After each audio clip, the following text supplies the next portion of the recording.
excited to be baptized today. I actually was baptized before, but it was kind of not for the right reasons. My mom was really sick as I grew up, and so when I was 18, it was pretty apparent that she was not going to make it. So I made this bargain with the Lord, with God, that if He let my mom live, I would become a teacher, and I would become a missionary, and I would go wherever God wanted me to go to be a teacher. Well, that didn't work out too well, and He let my mom die, as far as I was concerned. I blamed Him, and I got really angry at Him, and that pretty much killed any faith I had in God. It was 10 years after I had been a teacher. I had had my master's.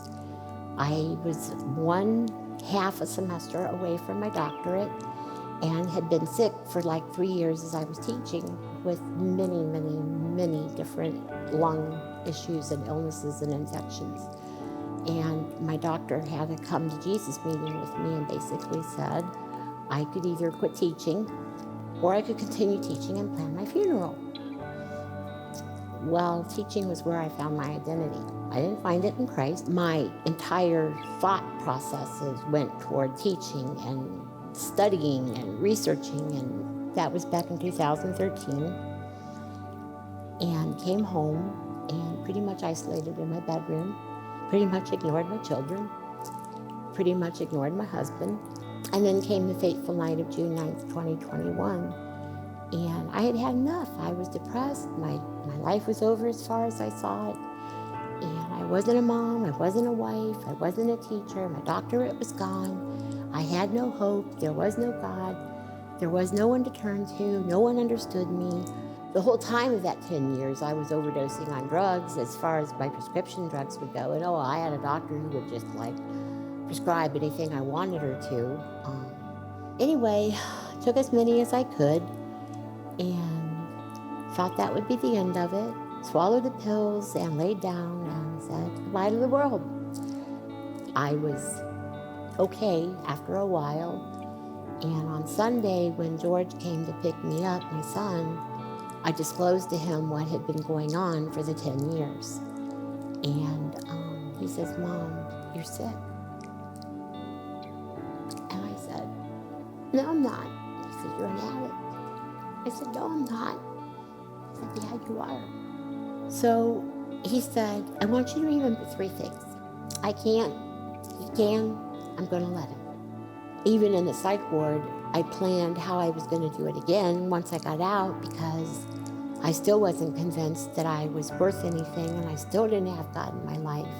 So I got home, and I still was thinking, okay, well, that was nice, but George called me. And he said, "Okay, Mom, you're home, right?" I went, "Yeah, I'm home." He said, "Okay, we're going to celebrate recovery." I went, "No, that's for losers." He says, "You're going to celebrate recovery, Mom. You're an addict. You need to go."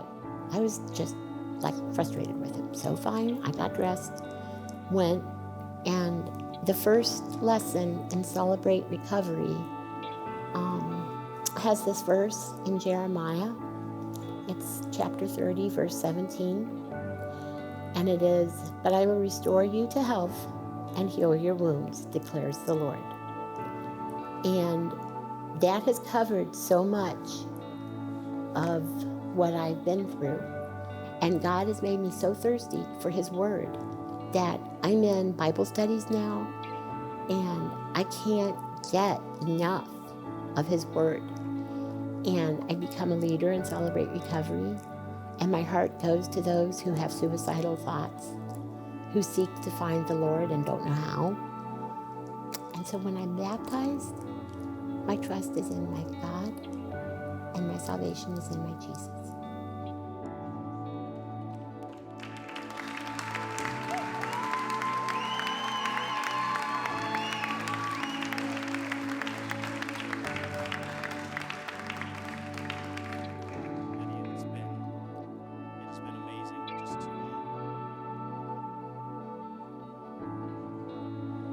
Lydia, it's been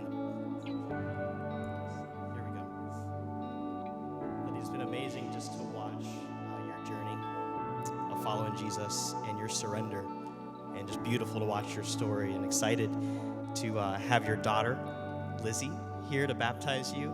And we're just cheering you on. So go ahead, Lizzie.